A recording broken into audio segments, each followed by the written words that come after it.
मैं भगवान में विश्वास रखने के बावजूद अंदर से डर, चिंता, जिज्ञासा क्यों महसूस कर रही हूँ? नहीं केवल विश्वास है, भगवान नहीं से नहीं जुड़े कार्य विश्वास नहीं, नहीं विश्वास नहीं। विश्वास हो जाएगा तो निर्भय हो जाओगे, निश्चिंत हो जाओगे, निशोक हो जाओगे। विश्वास अभी नहीं है, अभी जबान से विश्वास है, हृदय से विश्वास नहीं है। नहीं, हृदय से विश्वास हो जाएगा ना तो मृत्यु भी महामहोत्सव लगती है। और डर किस बात का?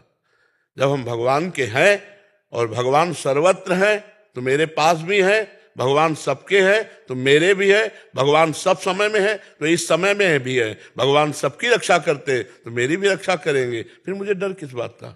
हाँ, डर तब होगा जब अज्ञान बना रहेगा, कोई पापाचरण होंगे, कोई छल कपट होंगे तो फिर आपको डर बना रहेगा, चिंता बनी रहेगी, भय बना रहेगा। निष्पाप पुरुष, परमात्मा में दृढ़ विश्वास रखने वाला कभी भयभीत नहीं होता।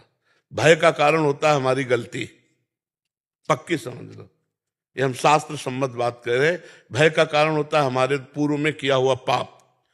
वो पाप हमको भय रूपी ब्याज दे रहा है और मूल दंड तो आगे मिलेगा जब वो फलीभूत होगा।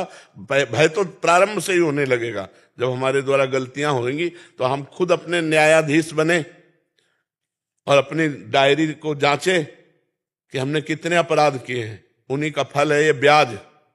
जो ब्याज होता है ना पैसे का, वो है भय, चिंता, शोक, उद्विग्नता, और उसका दंड जब आएगा तो बड़ा विचित्र होता है। इसीलिए कभी पाप ना करें। वो भूल से भोगों की लालसा से पाप हो जाते हैं।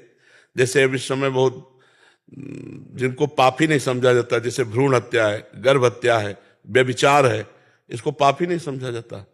व्यभिचार को मनोरंजन समझा जाता है। हाँ, बोले थोड़ा सा लड़के में कमी थी, बच्चे में, इसलिए निकलवा दिया। निकलवा नहीं दिया, हत्या कर दी। गर्भ शिशु की हत्या, इसका प्रायश्चित बहुत बड़ा होगा। ये ब्रह्म हत्या के समान है, भ्रूण हत्या, गर्भ शिशु हत्या। अब कितने ऐसे गृहस्थ हैं जो ये नहीं करते हैं? विचार करके देखो, प्रायः ये गलती हर गृहस्थ कर रहा है।